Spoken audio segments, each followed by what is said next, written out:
All right, folks, I wanted to take a moment to talk about my experiences with two Palmetto State Armory ARs that I have and how they've been working for me lately because, PSA has been kind of making a whole lot of waves lately, and they've been a very, very popular, or at least notorious company for making affordable ARs. And I don't want to necessarily say quality, but I will say affordable.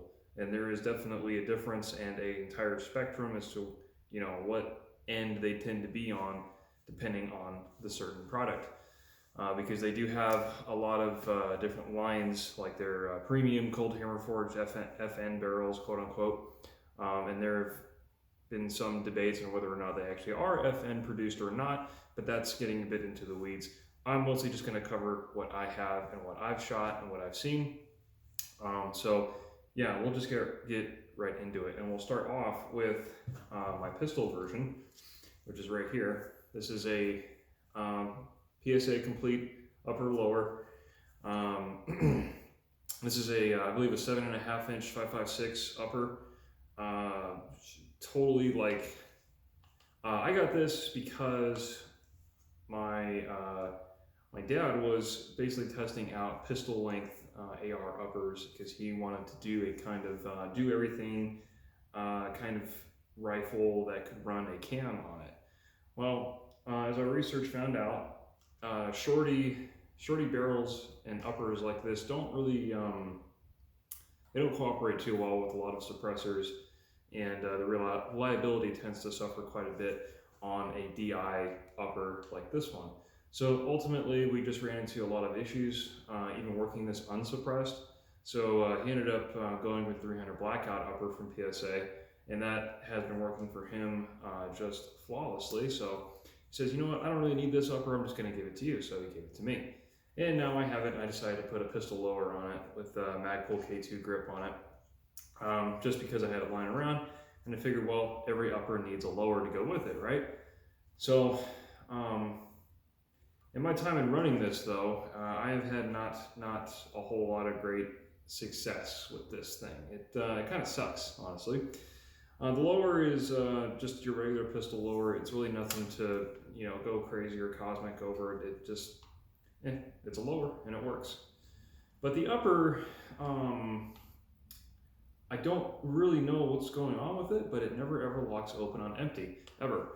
Regardless of whatever ammo I'm using, steel, brass, high quality, low quality, it doesn't matter. This gun, this upper just refuses to lock open on an empty mag.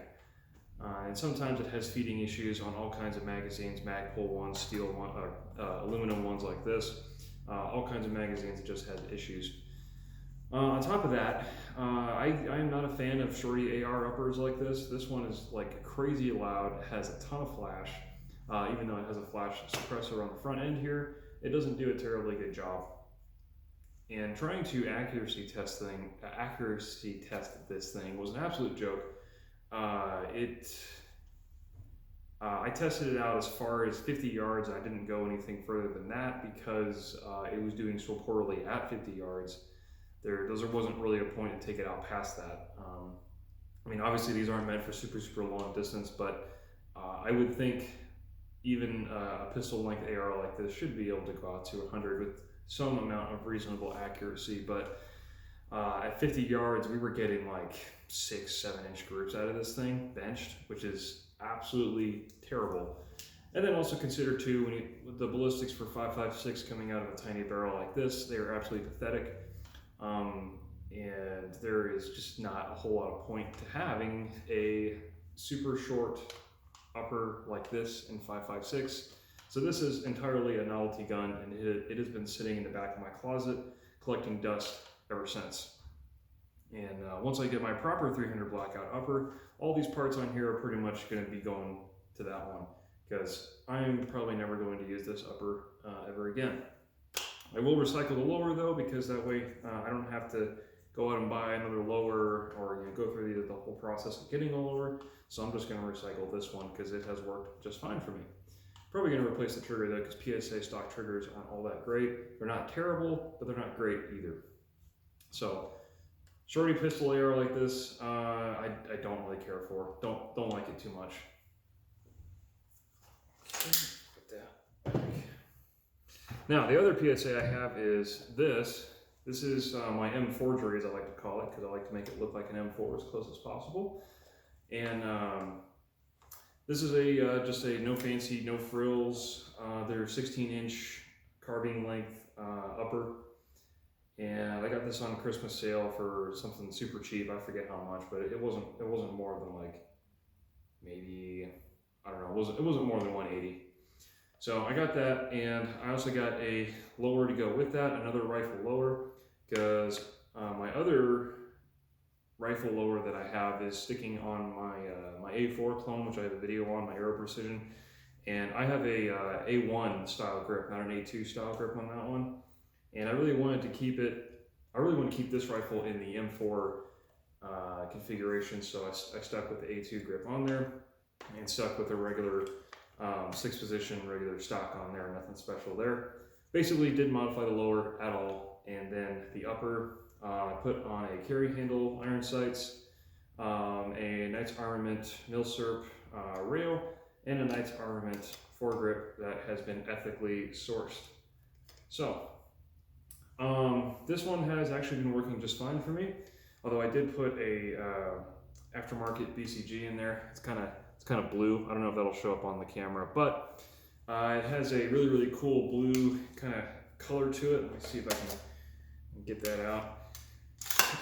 Because what I had found out is the BCG that I had used for the pistol did not work in this one whatsoever. That BCG just refuses to work in any rifle except the pistol upper. And I have no idea why. Still can't figure it out. Don't know why. Kind of disappointing, honestly, because I was hoping to recycle the BCG from the pistol just to put it in this rifle so I don't have to buy another BCG. And I had assumed that it being Palmetto, that it would be a simple drop-in, you know, take that one out, put it in this one, and it would work just fine, right? Made by the same company, you think it would be somewhat within the same tolerances. But for some reason that I still can't quite figure out, it does not work at all. So this is the kind of, it's covered in grease and carbon and stuff. I haven't cleaned this in a while. Kind of like cool little blue BCG that I got. I have no idea who actually makes it. I want to say that the company kind of coated it with this blue paint, but I think the original OEM is Toolcraft, because this is one of the better BCGs that I've used this far, and it has been working 100% flawless, no issues whatsoever. Locks back when it needs to, cycles just fine on whatever ammo I put through it. You know, does everything I needed to, and it looks cool at the same time, so can't really argue with that. But this whole thing put together, I mean, it's really just a basic 16-inch AR. There's really not a whole lot to say about it. Nothing particularly noticeable or notable or anything that stands out to me that's really any different from any other AR out there, except for the fact that it actually works. So that's more than you can say for a lot of other companies, shall we say, Delton. I will say though that the accuracy out of this has been not great. I mean, when it comes to barrels and gun accuracy and things like that, I found you kind of really get what you pay for, and this is definitely the case when it comes with, so we say, more budget-minded ARs. Putting a 3 to 9 scope on this, I was able to get maybe on average 3 to 2.5 inch groups with just regular ammo, like 55 grain, M193s. So 3 inches, 2.5 inches, basically in that range was what I was able to get with this rifle at 100, which isn't the best. I've gotten better groups out of my 16-inch my 16-inch Armalite, which is probably made by Aero Precision. With that upper on the Armalite one, I was able to get sub-MOA groups with the right optics and the right ammo. It's very, very hard for me to get that, but I have done it before, so I know the rifle is capable of doing it. But this one here, I have not really seen anything that would indicate that this rifle would be capable of that same level of accuracy. So I didn't really know what to expect, honestly, going into getting one of these, because honestly, I don't tend to buy cheap ARs, really. I just don't. I don't really see a point unless you're trying to just, I don't know. You just want to buy them, you know, or just stock up, or maybe give it to a friend of yours as a gift or something, you know. But for this was entirely just because I wanted to, and I had a cheap source on these Knights rails, and I could also get access to some of these foregrips. So I really did want just a lookalike M4 carbine rifle. I didn't want to spend a whole lot, but I wanted something that worked, you know. So PSA definitely fits that role quite well. You know, they are affordable, and they do tend to work, except that pistol. I don't like that thing. But this has been working just fine for about the 500 or so rounds I've put through it. I've tested all kinds of magazines, all kinds of ammo, steel, brass, high quality, low quality, the whole gambit. I do my testing very thoroughly to ensure that this can run pretty much everything. And it has, for the most part. You know, I haven't had any issues with it at all whatsoever. So it works. Accuracy is not great, but I mean, really, what more do you want out of a rifle that maybe costs less than $400 total? You know, not counting all the stuff that I put on it. So like this carry handle was probably like $50. The BCG was 120. You know, the rails were about 120, and the foregrip I got for free. So, you know, if you did get something like this, you just get like a Magpul rear sight. It's like what, $30 or something like that. And you know, the deals they have on PSA, like, you know, you can get the upper and lower for like $350. That's pretty cool.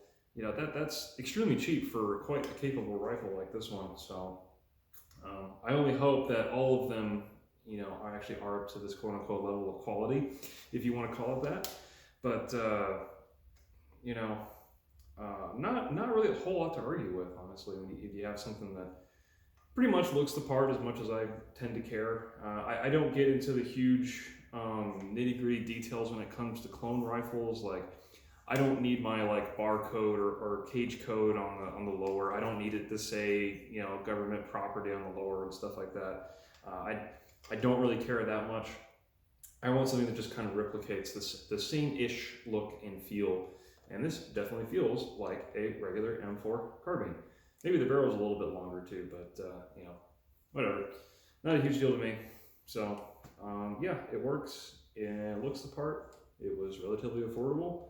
It was reasonably accurate, combat accurate, I will say, but you're not going to be putting the same holes at 100 yards with this, nor should you expect it to, especially at this price point.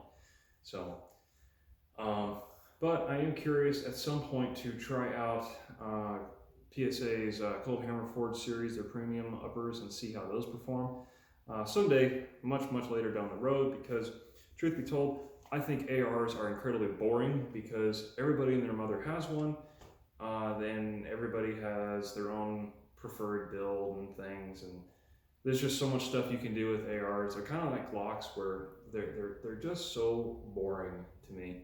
Like, cool, they work, it's a gun, it does what you need it to do, but it doesn't wow or excite me in any real way. It's just, you know, I like different, and I like things that are also functional and different. So, you know, these, yeah, run of the mill, everybody's got one. But anyway, that's my take on PSA's offerings, at least the more budget-ended line of things. I've not had a whole lot of success with that pistol upper. It's going to collect dust. I don't really like it a whole lot. I might rebarrel it at some point, maybe like a 10.5 or 11.5 inch upper barrel at some point. But yeah, kind of disappointed in the pistol upper. The pistol lower has been just fine. It's worked 100%, no issues. You know, this rifle is just the very basic that you can expect, lowest possible, cheapest line for rifle length upper and rifle lower. Works totally fine.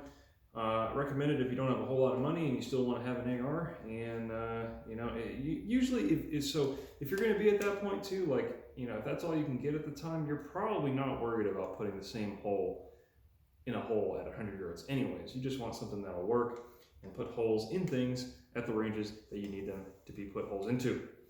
So this will definitely do it. Are there better quality things out there for the money? Absolutely.